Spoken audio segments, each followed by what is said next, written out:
BibleWorm, BibleWorm, reading the Bible with BibleWorm.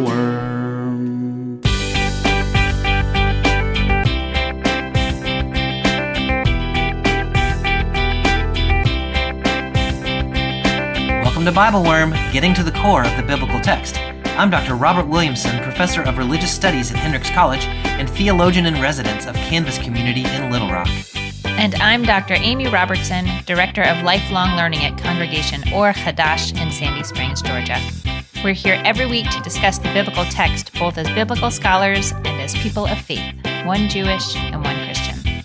This week, we're reading Matthew 25, 1-13, the parable of the wise and foolish bridesmaids who go out to meet the bridegroom but fall asleep when he is delayed.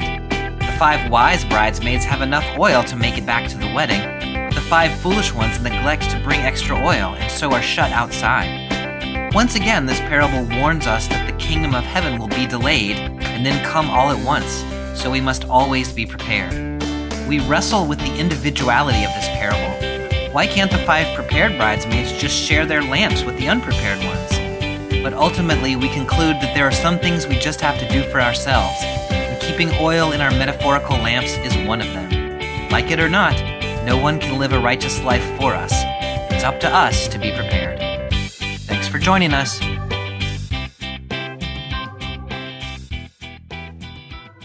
Hey, Amy, how are you this week? I'm good. How are you? I am good, also good. I'm also good. Bobby, I have a scary and interesting story. Whoa. Maybe it's interesting and scary. I don't know. I don't know the adjectives to use. I don't know what to do with this story, so I'm going to tell it to you. Okay. So I think you know, I don't remember if I mentioned on the podcast, we have this gigantic Japanese magnolia tree in our front yard that just has like the most exquisite blooms and in earliest spring, and there's like a swing underneath it, and it's just the most exquisite tree. Wow. And my daughter, when she was 2 years old, started calling it the God tree. And I was like, you're right. I don't even know what you mean by that, but that is correct. That is the God tree. And we just try to, take our lessons. And every year we have a God tree blooming party that we can't schedule. It's just whatever weekend the tree is in full bloom. We invite people to come over and like sit under the tree and climb the tree and like whatever. Like this tree is important to us. Okay. That's part 1 of the story. Part 2, the county I live in is just a mess. And they have county sewer pipes under our yard that they had to get to. And so they tore our yard up just like nobody's business over 2 months ago now. Oh, no. And they were able to repair what they wanted to with the sewer pipes. And they said, we'll come back to fix all these problems we caused. And then they never came back. Don't worry. Yeah, and of course, we haven't seen them. Thanks, county. Yeah. Yeah, right. This could be any county anywhere in the United States. They like cracked the driveway, like whatever. And I believe they will fix it, maybe naively, but they haven't been back. So our yard looks like a disaster. As part of this, when they were like driving their little trucky thing around our yard, they knocked a big branch off the God tree. Oh, no. Which is terrible. And it happened. The tree is okay. The tree is huge. So It is terrible to lose a branch, and the tree is not in danger for having lost. But it's a big branch. We are maybe stubborn or maybe smart, but we refuse to clean up any of the mess the county has made, because if we clean it up, then we have, they are responsible for this mess. Yes. They said they're going to take care of it, and so we are waiting till they take care of it. So this branch has been laying on the ground. We dragged it across the yard, so it's sort of somewhere else, but been laying on the ground for over 2 months. The God tree is blooming now. It's like blooming time of year. Yeah. Bobby, the branch is blooming. What? The branch, it's been on the ground for 2 months. The branch that has been off the tree for over 2 months. I just almost used some profanity and had to stop myself. It's blooming. It's not like one flower. Like the branch is blooming, laying on the ground on the other side of the yard. The branch is freaking blooming. Because like 2 months ago, it was like the middle of winter. So this thing fell off the tree in the middle of the winter. Yes. Although, I mean, okay, I live in Atlanta and these trees get a little confused about whether there were buds on the branch when it fell, but nothing near blooming. That is amazing. So the God tree branch is blooming on the ground. It's blooming on the ground. After having been detached from the tree for over 2 months. Yeah. Mm-hmm. That is amazing. I have not. I'm sure some biologist somewhere, some arborist somewhere is like, here's the explanation for that. I know. But for me, I'm like, there's a theological message in there, Amy. I love it. And I don't know what it is. I don't know what it is. It is inspiring and terrifying, and I don't know what to think about it. It's beautiful. I mean, I drive by it every day. Yeah, I mean, dismembered hand moving around across the yard. Oh yeah, like, have you watched Wednesday? It's totally like yes, it's the Wednesday Addams branch. Yeah. Uh-huh. I was not going to go to Wednesday Addams. I was going to go to Isaiah 7, the stump of Jesse and the shoots coming out from the tree that has been chopped down. Well, it's one of those, okay? It's either Isaiah or it is a dismembered hand. One of those two. In the Christian world, we're in the middle of Lent and we're headed toward Easter. And so there's a beautiful parable there about the thing which appears to be dead, in fact, is leading to new life. Is a zombie. No, I don't know. It is again, like, it's beautiful and inspiring and scary. And I don't understand the rules by which we are playing right now. But I will send you pictures. This thing is blooming. I feel like you shouldn't throw that branch away. I feel like you should invite people to come. My husband said someone's going to come by to cut it up at the beginning of the week next week. And I'm like, I don't think, maybe we shouldn't do that. You should charge admission. Like, just do a big thing where you're like, look at this miracle tree. Yeah. Super weird. Yeah, that's good, Bobby. Let's capitalize on this. We'll turn it into a carnival. Oh, I'm such a terrible person. I am living the life of the empire. Like, how can I make money off of this? See what a slippery slope it is? Oh my goodness, yeah. Oh, the empire's deep in me. We could make money. Yeah. So today we are in Matthew 25, 1 to 13, which is the parable of the bridesmaids. We are also in the Christian calendar, anyway, making our way through Lent, and so we continue on. I'm not even sure what week we're in anymore, but we're in there somewhere. We're in there. Yeah. So last week we were just in another parable about a wedding. Yeah. In chapter 22, and now we're continuing the sort of theme of parables and weddings and kingdom of heaven. Is anything, I mean, the stuff happens, obviously, between 22 and 24. I don't know, I'm sort of operating on the assumption that these parables kind of stand by themselves without worrying about the context too much. But is there anything that you think we need to know in order to make sense of this parable? The only things that I will say that I noticed in sort of a relatively quick read of the chapters in between. One is that, we're always try to have a sense of who's the immediate audience for this. And I think when we read together last time, it was religious authorities. Yes. Right? And so since then, Jesus has left the temple, and I think it says he's at Mount of Olives, and he's speaking his disciples to come to him privately. Yes. In chapter 24. Yes. So as far as I can tell, that's the current audience. Yes, I think that's right. And that is like the question that they ask there is, tell us, when will these things happen? What will be the sign of your coming and the end of the age?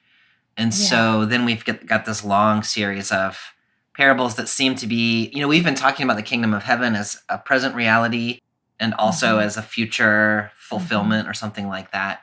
And these parables, I think, are still straddling that line, but they're sort of leaning forward toward the ultimate fulfillment of the kingdom of heaven. Whereas maybe earlier in the gospel, we've been thinking more about how do we live the kingdom of heaven in the here and now or something like that. Yeah, I think that's right. And I mean, the text right before this is like pretty, what I would say, like apocalyptic, pretty like there's going to be an abrupt change and you're not going to know when it is. Just like right before the flood in the time of Noah, people were just living their regular old lives. And then all of a sudden, the end. That story's over, which is actually a lot what life is like, isn't it? It is. No, I mean, like, you don't know when things are going to happen. Things happen. And I mean, that's a pretty big thing. But that's the big message that I draw from the text immediately beforehand, is that like something big is going to happen, and you really are not going to know when. Yeah. You're not going to know when. Mm-hmm. I think that's right. Yeah. Then I want to connect to the magnolia tree. It's like that magnolia tree didn't know, the God tree did not know it was going to have a branch knocked off, and then suddenly it lost a branch. It didn't know, nor did it care, because it continued to bloom. I know. And so this thing that seemed like such a tragedy and the end of a thing, it's just, life just continued on in the midst of the struggle. Yeah. Mm-hmm. It's not exactly That's the same. That's much more comforting than Yeah. some of these apocalyptic scenarios. Yes. Mm-hmm. Yes. Okay, so on that note, shall we dive into the parable? Yeah, let's do it. I love weddings. Okay. Let's have another wedding. We just talked about a wedding last time. Let's have another wedding. We've been struggling a little bit on the podcast the last couple of weeks with our format is like, let's read it in little chunks and then talk about the chunk. And some of these parables, I think, kind of make more sense if you just read them all the way through. Yeah. And so we've been arbitrarily chunking some parables. And so I'm going to arbitrarily chunk this parable also. You shall today. not know where the chunk will happen. At any moment, I might end and ask you a question. It could just happen. That's great. Wonderful. Okay, so we're in Matthew chapter 25, verses 1 to 13. I'm going to read some subsection of that, and I'm in the Common English Bible. Mm-hmm. At that time, the kingdom of heaven will be like... Oh, that's different. I just noticed that. It says at that time, it will be like. Whereas before it has been saying the kingdom of heaven is like. Yeah. You did not know I was going to end right there. I ended after the first half of the sentence. You're like, there, I read 3 words. Chunk number 1. I did not know I was going to end right there either. You know, it's funny. I noticed that my translation starts with then. I didn't notice the future tense, but I was like, what do you mean then? Like, why are we placing this in time now? But you're right. It is now. Yeah. Right. So this is about the fulfillment of the kingdom. Yes. At that time, the kingdom of heaven will be like 10 young bridesmaids who took their lamps and went out to meet the groom. Now 5 of them were wise, and the other 5 were foolish. The foolish ones took their lamps, but didn't bring oil for them. But the wise ones took their lamps and also brought containers of oil. When the groom was late in coming, they all became drowsy and went to sleep. But at midnight there was a cry, "Look, the groom! Come out to meet him." Okay, so I've been to some weddings. They did not involve me going out into the world with a lamp to meet anybody. And so I'm just like, I need a little contextualizing to sort of understand what's even happening at all. Can you get us started on that at all? I don't know if I mean, here, I meet your question with a question, Bobby. The Greek says virgins. Yes. So do you imagine here that we're talking about women who are present at the wedding but not getting married and just sort of like rejoicing? Or do they have like when you say bridesmaid to like a woman in my place in the world, that's a specific job. Right. Like there are duties that come with being a bridesmaid. And I don't know if there's a duty associated with this other than being a happy wedding guest. No, that's a good question. Yeah, the Greek there, parthenois, which can mean virgin. It can also just mean sort of like a young woman of marriageable age. That's helpful. And so I have read them as sort of the friends of the couple, and that their job is basically to be there and rejoice. But apparently also maybe to go out and meet the bridegroom and come back to the house. Like they seem to have some sort of function there. Like we're not just waiting around at the house for the party to start, but we've got to go out and meet them and bring them back. But that's, I don't actually know that much about first century bridesmaiding. I don't either. Like I could certainly see what you're describing, that like part of their role is to meet the groom and bring him, escort him to the party. I could also see the possibility that it's just like this sort of, I don't know, exuberance almost. Like you can't contain your joy to just sit in your chair and wait, that you want to go out and greet this honored, like really like a king for a day. The bridegroom is the king for the day. Yeah, so I don't know if it was an official capacity or not, but yeah, that seems to be what they're doing. They are escorting this most honored person into the wedding. I think that's right. And, now that you're talking about this, and I'm totally being anachronistic here, which is, my way. It's what we got, though. But like thinking of weddings that I was in when I was younger and was in weddings, and the like at the reception, say when you're introducing the couple, it wasn't just like the couple just like walks in the door and everybody's like, oh hey, there's the couple. It was like they announce the wedding party and like we all come in, and then the couple is like bringing up the tale, and so there's like a ritual, a formality that goes with it, where there is a role to play just by coming into the party with the couple. Yeah. And so maybe that kind of makes sense here. Is they've gone out so that they can escort the couple back in, or the bride. I mean, we need to talk a little bit about that too, like who exactly is being escorted from where. Right. And they're just escorting the groom, right? Well, so, I mean, I think this is a question. So it does say, look, the groom come out to meet him. I'm just trying to think through, like in first century Jewish practice, yeah. Right? So there is we talked way back I think it was the first Matthew podcast, maybe, way back at Christmas time. And we talked about the betrothal and the wedding and the stages. Mm-hmm. And, there's a stage where you're betrothed, but then the groom and the bride continue to live in their own households for some period of time. Mm-hmm. And then when the wedding happens, then that's when they're joining their households together. Yeah. And so to me, that's this moment, right? They've been committed to one another for some time, but they've been continuing to live in their own places. And this is the joining of the houses. Mm-hmm.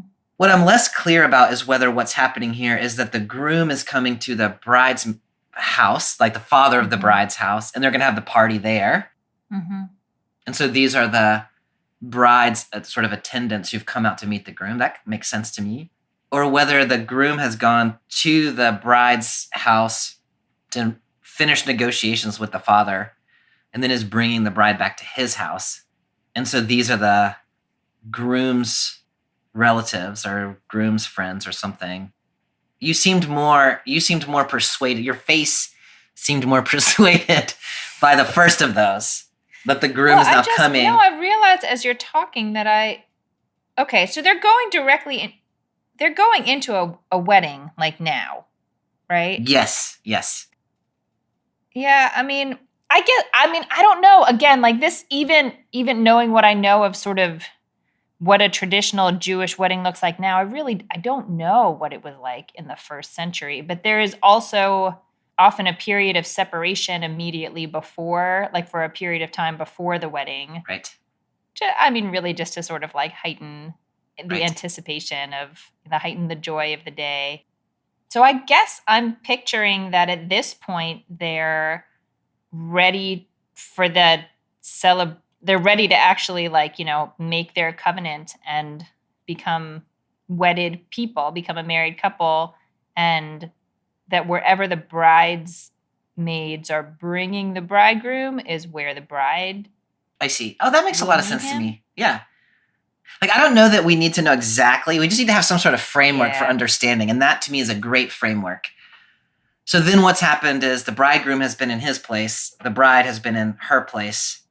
And the bridegroom is coming to the wedding. And these are her attendants that have come out to meet him along the way and bring him back where she is for the wedding. I think that's what I'm picturing. So we've got 10 bridesmaids or 10 virgins or 10 young women who take their lamps and go out to meet the groom. So the image there seems to be like we're in the evening, or like, why is that why they have lamps? Yeah.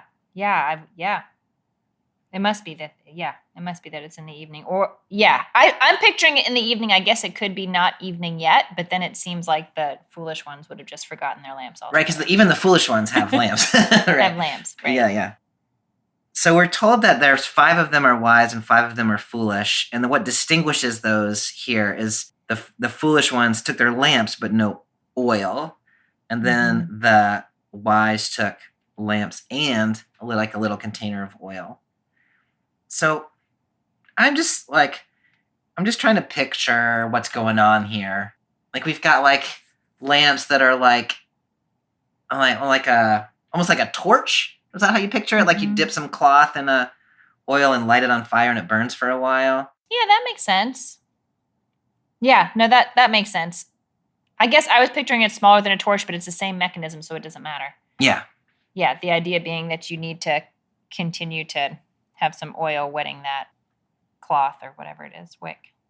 So the foolish ones have enough oil, like they have like their lamps are going to burn for a period of time. Yeah, their lamps are lit. And then the wise have enough for that same period of time. Plus, they've got some extra in case they need it. Mm-hmm. So I'm just trying to think like, what is the foolishness of the fools? You know what I mean? Like the foolishness of the fools.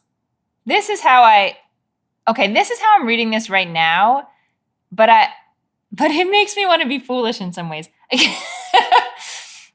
feel like the foolish ones they assume that they're going to go out to meet the bridegroom and he's going to be there pretty soon because that was the plan or that was their expectation.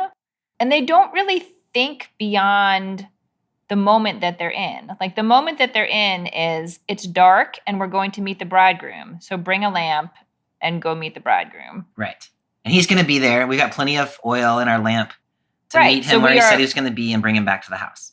Yes, we are meeting the need to the moment, and this is how we understand that things are going to unfold. And then the other ones are like the scouts, like like Boy Scouts, Girl Scouts. Be prepared, yes. Oh yeah, be prepared. And it's like, so this is like there's a teenager in my synagogue who says that she has what is known among her group of friends as the mom bag, which is like the person who has baby wipes and tampons and gum and like deodorant and like whatever thing someone might need. Yeah.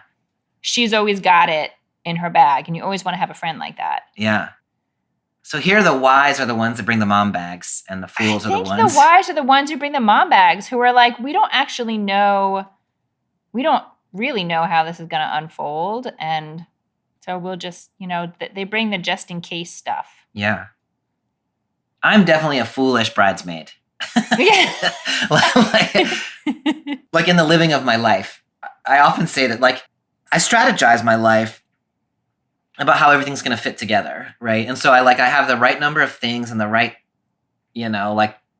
assuming everything goes perfectly, right? Right.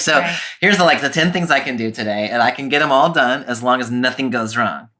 But the problem is something always goes wrong. And so then I'm left scrambling all of the time. I do not have a mom bag. I'm often improvising things because I'm not ready. And so I don't know. I just you always empathize with the characters you're not supposed to empathize with. I do.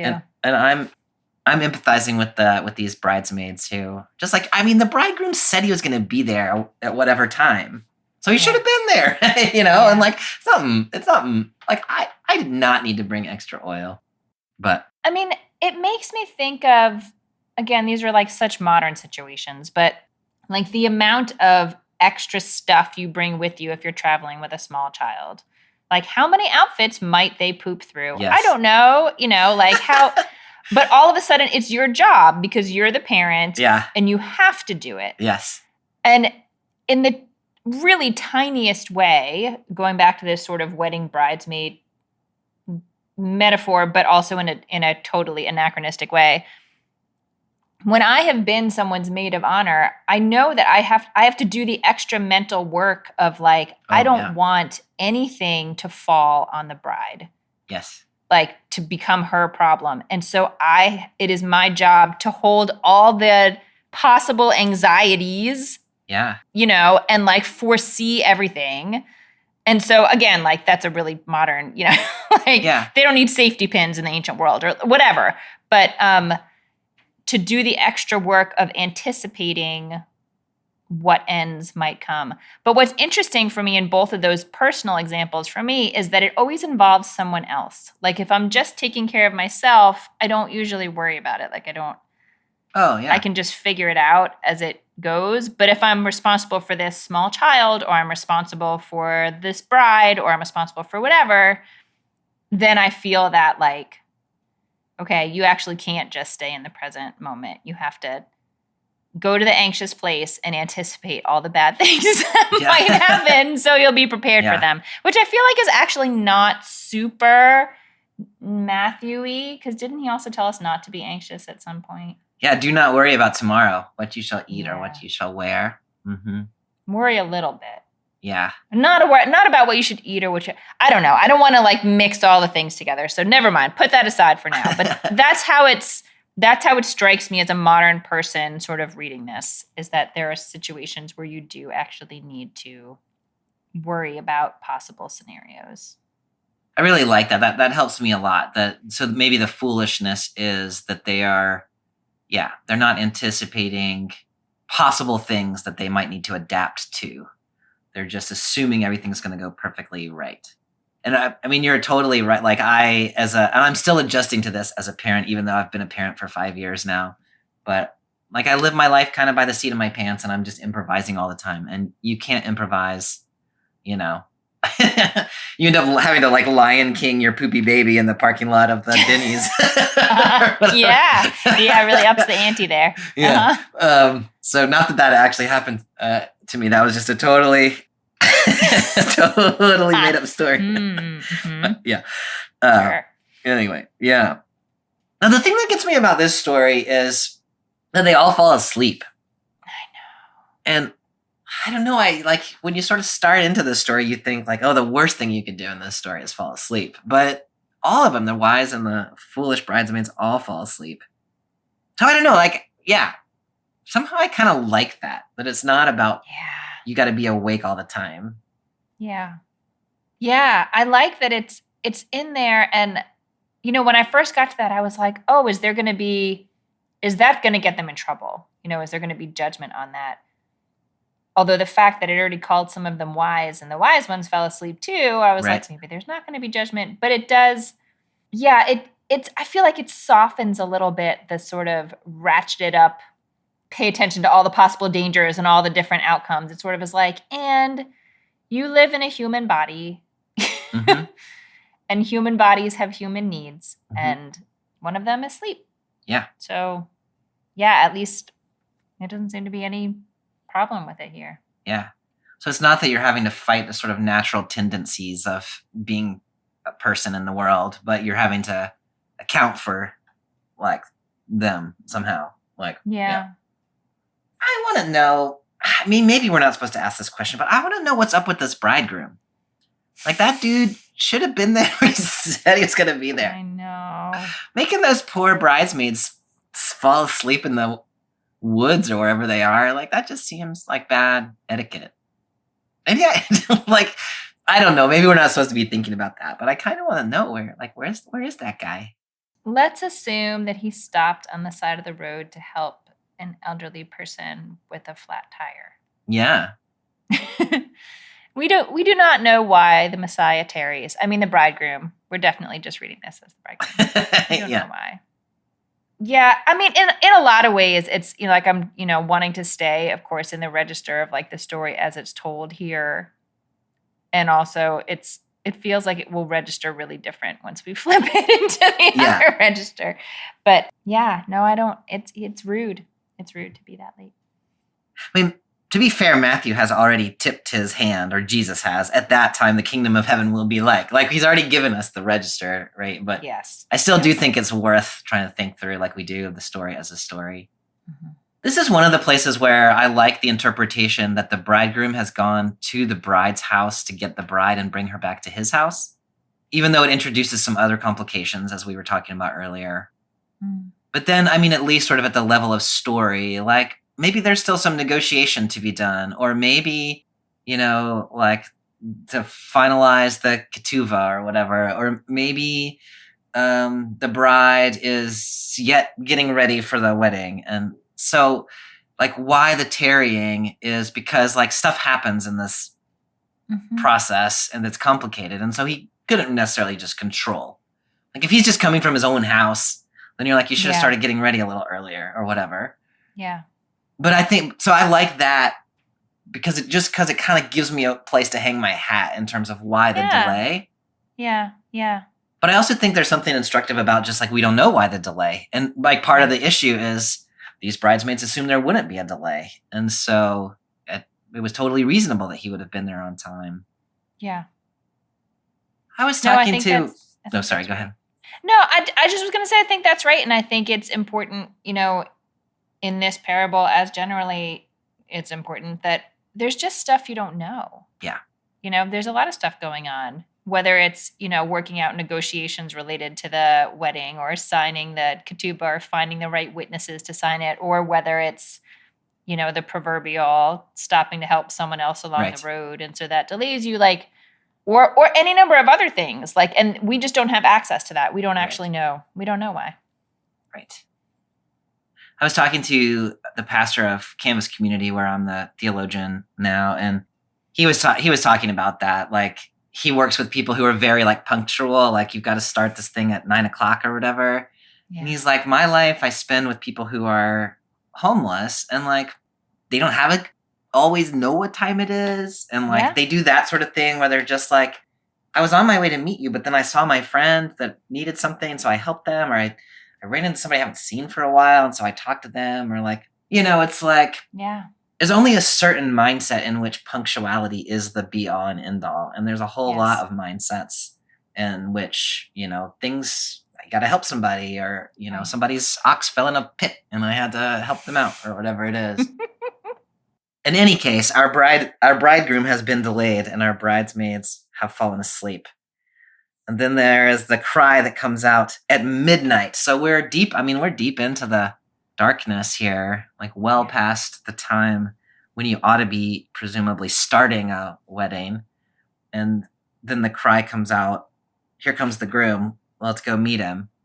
I don't know. That just like, I was trying to think like what my reaction would be if I were the bridesmaid who had fallen asleep. I'd probably be like, it's midnight, dude. No, it's exciting. Let me sleep. No, this would be very exciting. I am the grumpy parent of 2 small children, and so anything that disturbs my sleep in the middle of the night, I'm like, nope. No, you have to imagine you are a young child, and it's like you've been waiting for Santa. Oh, yeah, I like that vibe. This is Santa groom. Now we are in a whole new world, but yes. Okay, never mind. It's not Santa groom. But like this most anticipated thing, you didn't even realize you fell asleep. I think they're delighted to be woken up. Yeah, no, I think you're right.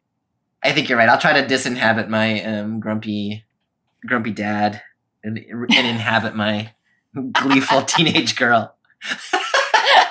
Good, you do that. I have not accessed that side of myself in a while. Hello, fellow Bible worms. My name is Amy Marie Epp. I'm a pastor at Seattle Mennonite Church in Seattle, Washington. I support BibleWorm at the early worm level, $8 a month, and I consider that professional budget dollars very well spent. What I especially love about being a patron at this level is having access to those podcast episodes a week early, since I'm often working that far ahead on sermons or on worship prep. Also, by the way, I love the sticker, which I put on my water bottle immediately. Amy and Bobby's insight and wisdom have become an invaluable resource for me. I look forward every week to hearing them chew through that biblical text together with curiosity and with humor. It feels like I'm a part of the conversation. That's why I wanted to support them in making BibleWorm possible. It still feels like a gift each week to have that Patreon episode land in my inbox. I hope all of you who are listening will also consider becoming patrons.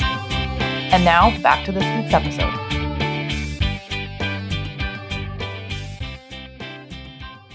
Okay. All right. Anything else we should say about this first section of the parable? I don't think so. Let's see what happens next. All right.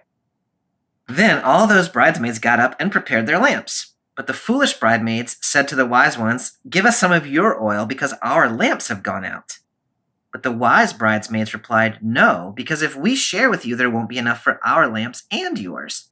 We have a better idea. You go to those who sell oil and buy some for yourselves." But while they were gone to buy oil, the groom came. Those who were ready went with him into the wedding, Then the door was shut. Later, the other bridesmaids came and said, Lord, Lord, open the door for us. But he replied, I tell you the truth, I don't know you. Therefore, keep alert because you don't know the day or the hour. I really liked the inflection of your voice when you were like, I have a better idea. Why don't you go to the store and buy your own oil? I know what you should do. It's because I was raised in the South and I know how to say No, that was good. I was like, is that Bobby's inner teenage girl? I don't know. You go yourself. So, I mean, you pointed to the wise bridesmaids. I don't know. I can't decide how I feel about them. Like, one of the things that was shared in the BibleWorm Collaborative, which I think is exactly right, is like, there's a world in which these bridesmaids are like, oh no, you ran out of oil. Like, yes, let me share my oil with you. Or let me share my lamp with you. Like, so I don't know, like, I don't think we're supposed to read them that way. Like, I think we're supposed to read them like, oh, those guys were prepared. And so they got to go to the party. Yeah. Yeah, I find this story is very challenging for me in that way, because if this story were trying to model for us how to behave in community, first of all, we want to ask, who are we supposed to be learning from Right. in this story? But I mean, I feel pretty confident that if this were trying to teach us how to behave in community, you'd either share your oil or you would walk arm in arm, or you would you would not just say, no, too bad, so sad. Right. But that's not the point of this story. Like, this is where it gets tricky because, the oil is not just oil, Yeah. But in the sort of earthly register of this, where this is just something happening on earth, yeah, it really got me sort of asking the question, who are we supposed to identify with in this story? Yeah. What did you come up with? Well, I think in this story, maybe identify with is the wrong thing. Maybe it's learn from. It seems like we're supposed to learn from the foolish people. Like, this story is designed to tell us something important about what happens if we don't think ahead and go through the extra work of, not just thinking about what we need in our moment and assuming we'll be able to improvise later, but like taking on that sort of extra layer of responsibility that I mostly only feel when there's another person involved. Yeah. Saying like, no, but even just for yourself, you have to think more that way. Yeah. No, that's helpful. So it's not necessarily commending not sharing your light as much as it is warning you to make sure you have enough oil for your own light. I think so. Yeah. Bobby, there's a story in the Talmud that this made me think of, and I don't know. I want to tell you this story and see if you think it has relevance. Okay. So it's an ethical dilemma. Two people are lost in the desert, and they have, one water bottle, one thing of water. There is not enough water to get both people to civilization. Oh my goodness. This is in the Talmud? It's in the Talmud. Wow. So who gets the water, or do they share it, in which case they will both die in the desert? Right.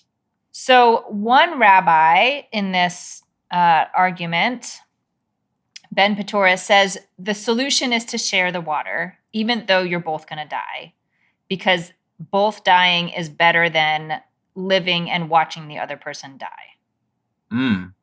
And the other Rabbi Akiva, who, spoiler alert, is always right. Whenever Rabbi Akiva says anything, you know that his opinion is going to be the one that carries the day, says the owner of the water should drink the water.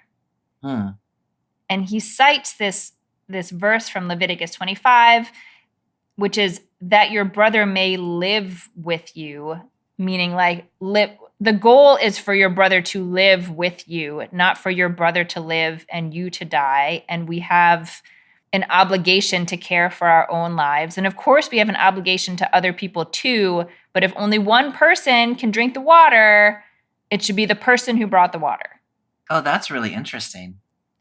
I thought Rabbi Akiva was going to say you should give the water to the other person because it's better to die knowing that your friend is going to live than to live knowing that your friend died. It's a really hard story. I mean, it's a really hard ethical dilemma.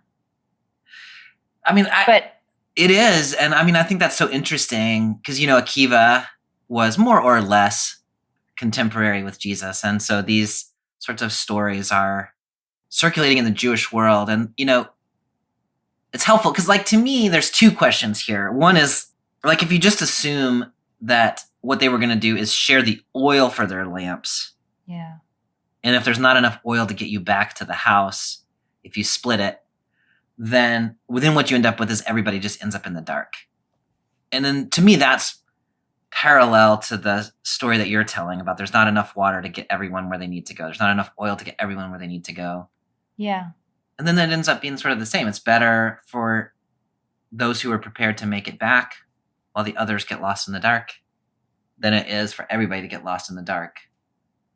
Right. We would have to accept the premise that you can't share it. Yeah. That somehow not everything can be shared. We can share so much in community, but there's a certain point at which everyone has to have their own. That whole thing sits really uncomfortably with me. Rabbi Akiva's advice sits really uncomfortably with me, which is I'm having to reflect. Maybe I need to talk to my therapist about why that is exactly. Because I think I'm oriented the other way, or at least if I was actually in the desert with an actual bottle of water and an actual other person, I don't know what I would decide. But in my hypothetical desert with my hypothetical bottle of water, I would want to try to do what I could to make sure the other person could survive. But so Akiva sits uncomfortably with me in a similar way that this parable sits uncomfortably with me. Yes. And I think this Rabbi Akiva story sits uncomfortably with many modern Jews too. Mm-hmm. This is... And also many modern Jews who haven't ever actually had to choose between their own life and someone else's. Exactly. So it's very abstract. Yeah. It's very abstract. The difference, of course, in this parable, is so there's one option is to share the oil, in which case everyone ends up in the dark because you only had half enough oil. Right. The other option is just to hey, why don't you walk next to me and I'll hold my light. Right. And that is where I just don't understand why in this parable they don't do that. Right. But maybe that's just we just need to let that not be an option for whatever reason. Otherwise we just get stuck. I think that's where I landed is that for whatever reason it's not an option. Yeah. I think that's sort of the real juice that I got out of the Akiva story for me is that we have to imagine a universe in which this resource cannot be shared. Yeah. I think that's right. That makes a lot of sense to me. So the light that it produces, it's like holding a flashlight. And I don't know. Because it doesn't make sense. If you walk next to someone holding light, you can use the light. Especially if there's 5 people holding 5 lights. It doesn't make sense, but it is what it is. It is what it is. I'm going to imagine it cannot be shared. I also think it's funny that these the bridesmaids say hey, it's midnight. Why don't you go to the oil store and see if you can buy some oil? Because unless there were 24-hour the 24-hour Home Depots or whatever, yeah. Mm-hmm. So basically, they're not going to be able to come until it's light in the morning anyway. I mean, the parable seems to think they could go get some oil in the middle of the night. So maybe if you looked sad enough, somebody would give you some oil or something. Yeah. So the groom comes while the 5 are away at the oil store. Yeah. And they just go on to the party. They don't wait hey, our friends are going to be right back with their oil. They just it's time for the wedding. And so the wedding needs to get started. I guess you can't delay any longer. Yeah, I guess. When the bridegroom is ready, it's time for the wedding. So they shut the door. So now we've got this insider-outsider thing, which reminds you of the wedding banquet that we saw last time where somebody got shut out of they got into the wedding and then got tossed out. Mm-hmm. But there's this sort of inside-outside. The 5 bridesmaids then make it to the wedding finally. They went and got their oil. They made it to the wedding. They say, please let us in. And he says, I don't know you, and shuts the door again. I mean, it doesn't actually say shut the door. One assumes that that's what happens next is they end up getting stuck on the outside. Yeah. I mean, it doesn't say they ever open the door. I picture them Right. like yelling through the door. Oh, I got you. You're like, let us in. Not by the hair of my chinny Little chin pig, little pig. I know. So this also bugged the BibleWorm Collaborative, I think in a good way, in the right way, which is we just a few weeks ago had the parable of the vineyard where the point seemed to have been no matter how late you get to the work site, you still get to go to the vineyard. Yeah. This parable seems to say if you get there late, sorry, I'm just not going to open the door to you. And also this guy's just like, it's pretty rude to be like, I don't know, like these 5 women were important enough to somebody to be part of the wedding party. And now he's just like, sorry, I don't know you. Like, it sits wrong with me. Yeah. Can you help me in any way there? I'm glad you brought up the workers in the vineyard story. I think I brought that up last week, maybe too. And again, like part of what I like about all these parables is that they are in some surface level in conflict with each other, which just underscores that this is the kingdom's complicated, people. Mm-hmm. In the vineyard story, no, we could read it as no matter how late they got there, everyone got the same. Yeah. But we could also read it as our sense of time and fairness and how things are supposed to work do not carry the day. And that's part of what I see here too. Like, but they did make it back. So why can't they get in now? Because that's not how it works. Yeah. I mean, because the time has come, because you can't predict when the moment at which everything's going to change. And it might be the moment is later than you think it will be. And that irritates you because you started your work too early. Or it might be that the moment is earlier than you think it's going to be. And that sucks for you because you're outside the wedding and the door is closed. But it's very like anxiety provoking in me personally. But like you have to be prepared all the time because you don't know. There's no schedule for this. I love that. You can't game the system. Yeah. That helped me so much on that. Like, yes, the vineyard story, one way of reading that is the time might be later than you think. And here the time is later than you think it's going to be too. Yeah, true. Actually. And it's both later and earlier. Because like you thought it was going to be, at 8 o'clock and instead it's at 2 o'clock in the morning. But once it's done, it's done. I like that. And so you just don't know. Sooner or later, you can't be upset about it in either direction. Therefore, you always need to be ready. That, I can't, I'm not sure which register we're in right now, but anyway. Yeah. That line where they knock on the door and Jesus says, I know what register I'm in now. Uh-huh. So I think in this parable, Jesus is the bridegroom. No. Yeah. Did that blow your mind? Yeah, mind blown. So if we shift registers, which we have been easing our way toward. So this is now a parable of the arrival of the kingdom in its fullness, which is how we, explain at that time the kingdom of heaven will be like. This is not the thing that's happening just now, but is the time yet to come. That line where they say, Lord, Lord, open the door for us. And he says, I don't know you, reminds you of Matthew 7:21-23, where Jesus said, not everyone who says, Lord, Lord, will enter the kingdom of heaven, but only the one who does the will of my Father in heaven. On that day, many will say to me, Lord, Lord, did we not prophesy in your name and cast out demons in your name and do many deeds of power in your name? Then I will declare to them, I never knew you. Go away from me. So it's interesting, like this is a sort of narrative version of that, where people who think they belong in the party are knocking on the door saying, Lord, Lord, let me in. And Jesus says exactly, I don't know you. I think I don't know you. I don't read that as like, I never met you before, but I read that more as like, what do we have to do with each other? Or like, you don't have any part in what's going on in here. Yeah. You have thoughts about that? Like, about that? I mean, I agree with you that it's not so much like I've never met you in my life as you are not part of this next thing that is happening. Yeah. Like it's like when something happened, like once they went into that, wherever it was, they went and closed the door, the wedding banquet, and closed the door. Something, like we've talked about a wedding as like the beginning of something new and like a new family unit and a new foundational element for whatever's next. And it's, I don't actually think this, but well, maybe I do. Like this sort of, not like memory erasing, but like something new has started and you're not in it.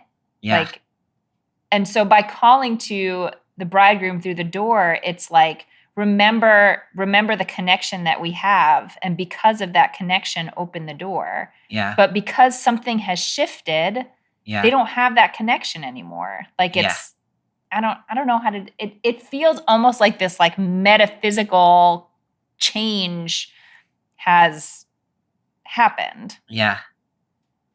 Matthew has had this sort of sense in which people who seem to be on the inside end up on the outside.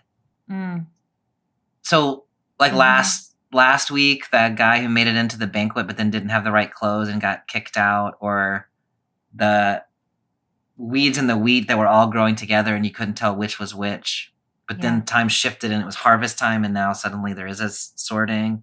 This passage of Lord, Lord, when did like let it not everyone who says Lord, Lord will enter the kingdom of heaven. This passage that we're reading today, like they were actually part of the wedding party and they thought that somehow guarantees them admission to the next thing.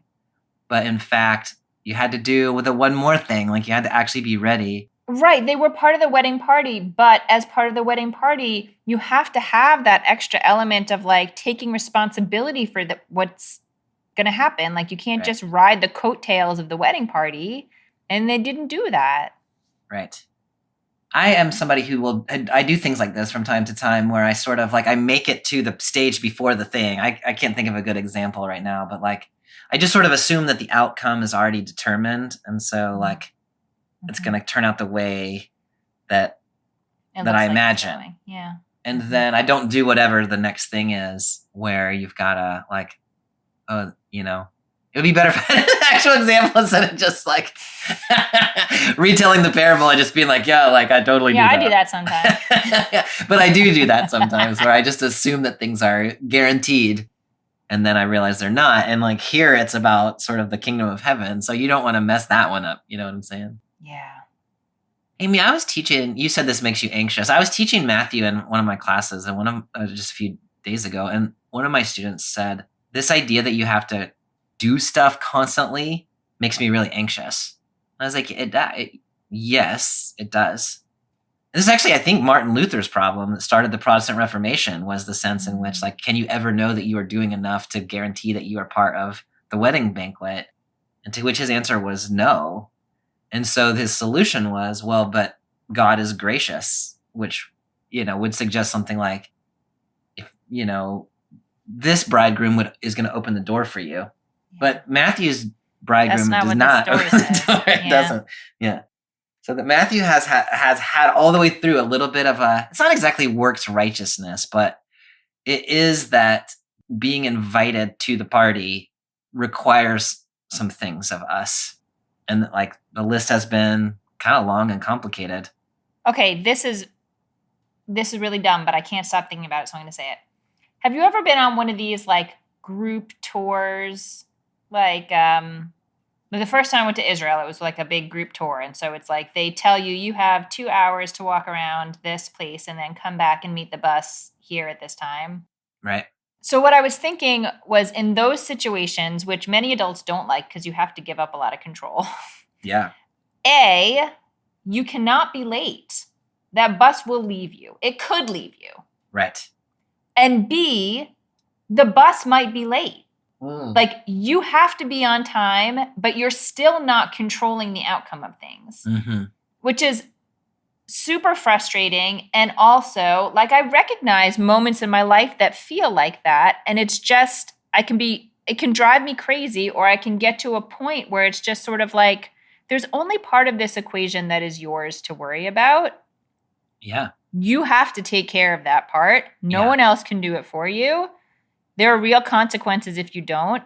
And you're not driving the bus. So like at a certain point, you just have to let it go. Because this is totally one of those like hurry up and wait situations where like if the bridegroom hadn't been late in the first place, they would have had enough oil and they would have like, I don't know. But it is this really sort of funny in between space of like what we are responsible for, like what is ours to take care of and what is not ours to take care of. And this is saying there's definitely stuff that's ours. Yeah.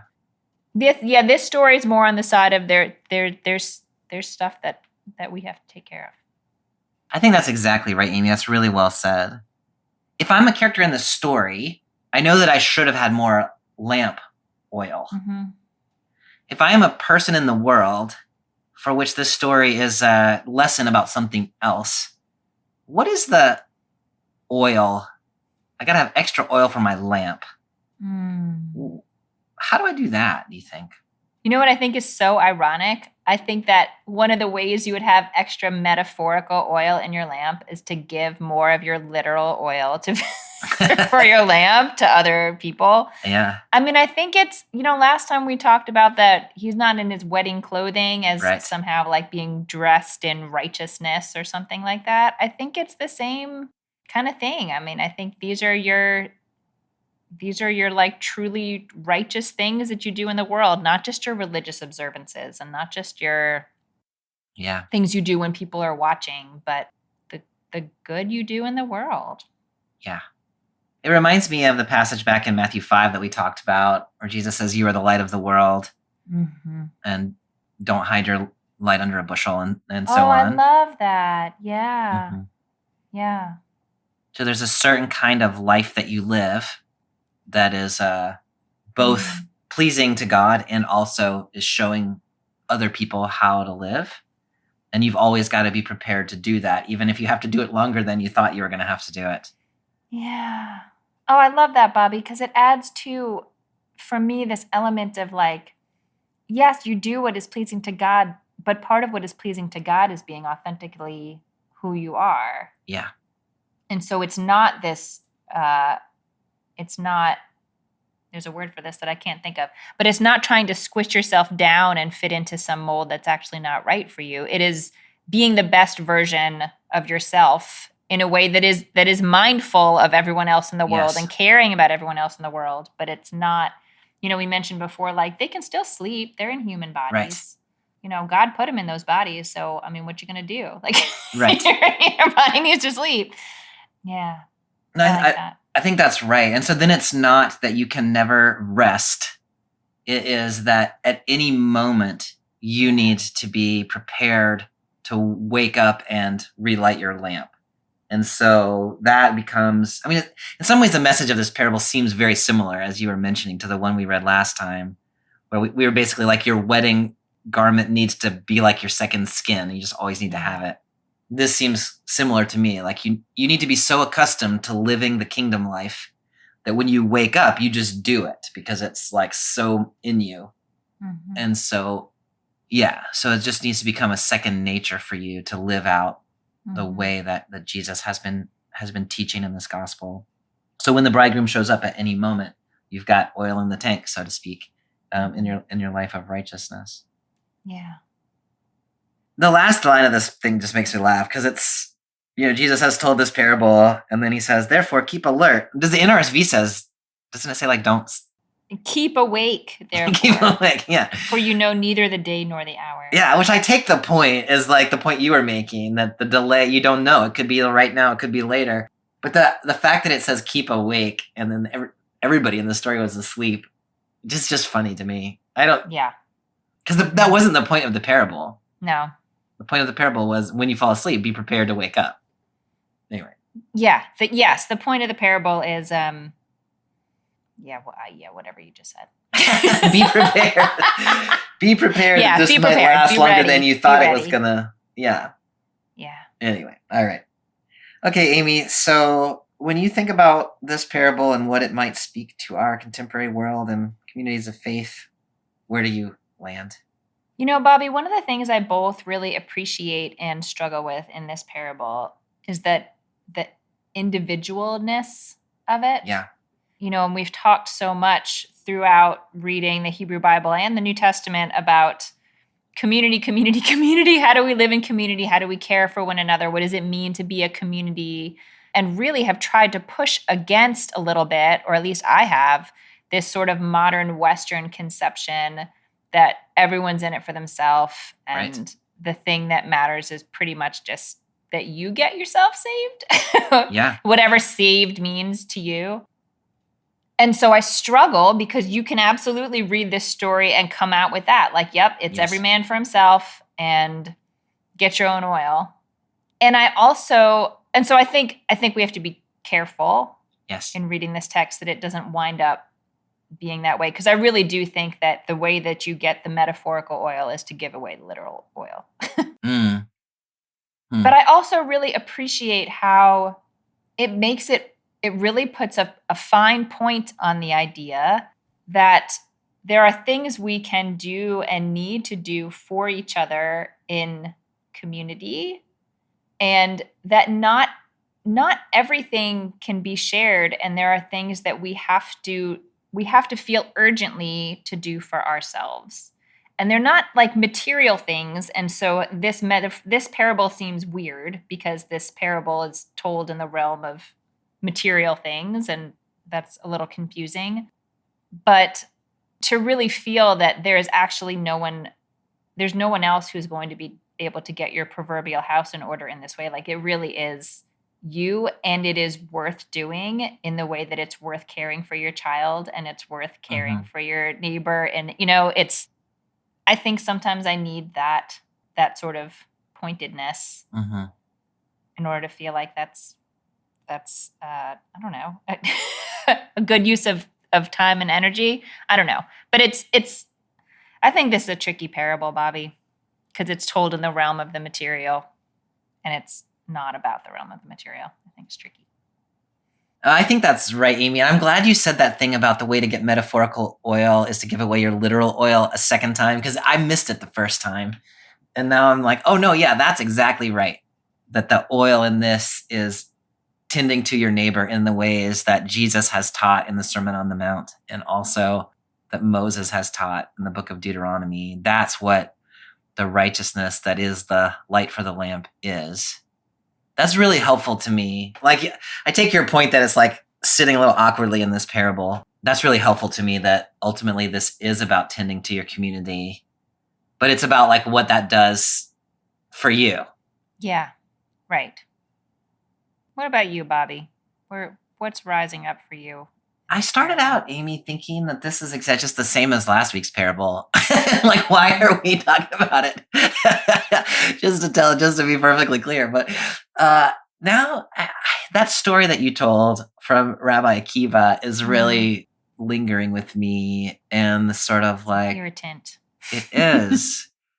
And I think that's right. At the end of the day, we're responsible for ourselves. I think that's right. And also it irritates me. Yeah. The way that I like to read this parable, or at least the way I'm liking to read it right now, is it's not that there was one wise bridesmaid who was wise enough to take her oil, but there were 5 of them. And so I like to think that what happened was that they all got together and they were like, hey, everybody, we need our oil, right? Or maybe one of them was like, ooh, extra oil. And then 4 of them were like, oh yeah, you're totally right about that. And so they grabbed their extra oil. So I like to read a little communal aspect into it, and to say, yeah, these folks were reminding each other maybe to carry their own oil. And so then the other 5 either were not a part of that conversation, or didn't listen to that conversation, or thought like, oh no, it's fine. And like, I mean, this is true to my experience of community life, is there's only, you can help people, and people can help you try to keep your life being the way you want it to be. But there comes a point at which some members of the community just do not come along for whatever reason. And, I like to show as much grace as I can about that. But I have absolutely shut the door to my church. This might horrify people, and told people they can't come in. right? Because like last time you were here, you pulled out a knife or you yelled at somebody or you did something. There are boundaries. Yeah. Yeah. And so I can relate to that closing of the door, even as much as every ounce of me wants to open the door and wants Jesus to open the door.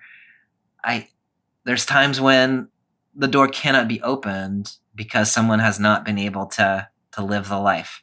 And, I don't quite know what to do with that other than to say this whole theme of we need to live out the righteousness of the gospel as though it is our second skin. We need to always have that sort of extra oil in the tank for the living of the day, and that we can help each other remember and call each other like accountable and say like, don't forget your oil today, that there can be a communal aspect of it. I think is really important. Yeah. This whole idea that that the kingdom is going to come in a sudden moment, and no matter how much you thought you were prepared, you're either going to be prepared or not. That makes me really nervous. I think it's the Presbyterian in me that just really wants it to be like there's grace for everyone. Matthew does not quite give us that. And so I'm torn between saying, well, that's Matthew, and saying, well, that's the way God really is. And I don't know the right answer there, but when something irritates, you say this a lot, when something irritates me in the Bible, I try to take it seriously because I'm like, why is that irritating me? Yeah. And how can I account for it in my own life? And that's what's irritating me right now is this shutting out. So I landed nowhere just there. No, you didn't land nowhere. While you were talking, Bobby, I was thinking more about the role of community in all of this. And I know we need to wrap up, but I just was thinking about how truly, like, what does it really mean to like have your oil? Like what, like to sort of live a life full of righteousness, and the thing that makes it not feel like work, the thing that makes it feel normal and easy and you're not going to forget is being surrounded by other people who are doing it. Yes. And that's the community. Like you can't, if you're trying to do it on your own, it's going to be so hard. Yeah. That's right. So if the communal expectation is that we all go out with extra oil, then that just becomes the way we live. Then you don't have to think about it. Right. You don't even think about it. I like that. All right, Amy. Well, next week we're in one of my very most favorite passages, which also ends up with people cast into the outer darkness. Amazing. But Matthew 25:31-46, the story of the judgment of the sheep and the goats. Judging goats. Never done that before. Yeah, poor little goats. Well, I'll report back on the fate of the branch of the God tree next time. Oh, yes. I was so excited about that. Yeah. All right, Amy. Great conversation. I'll see you next time. I enjoyed it. See you next time. Bye. Bye.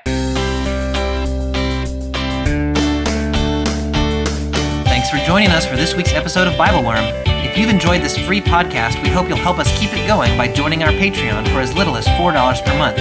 You can also sign up for other goodies like early access, video lectures, weekly liturgies, and more. Visit patreon.com/BibleWorm podcast for details. BibleWorm is produced by Bobby Williamson and edited by Joel and Laura Becker. Our theme song is sung by Colin Bagby, and our theme music is The World at Large by Dano Songs. Thank you to all of our Patreon supporters for helping to make this podcast possible. Join us next time when we'll read the story of Jesus separating the nations as a shepherd separates the sheep from the goats, as told in Matthew 25:31-46. Until then, keep on digging.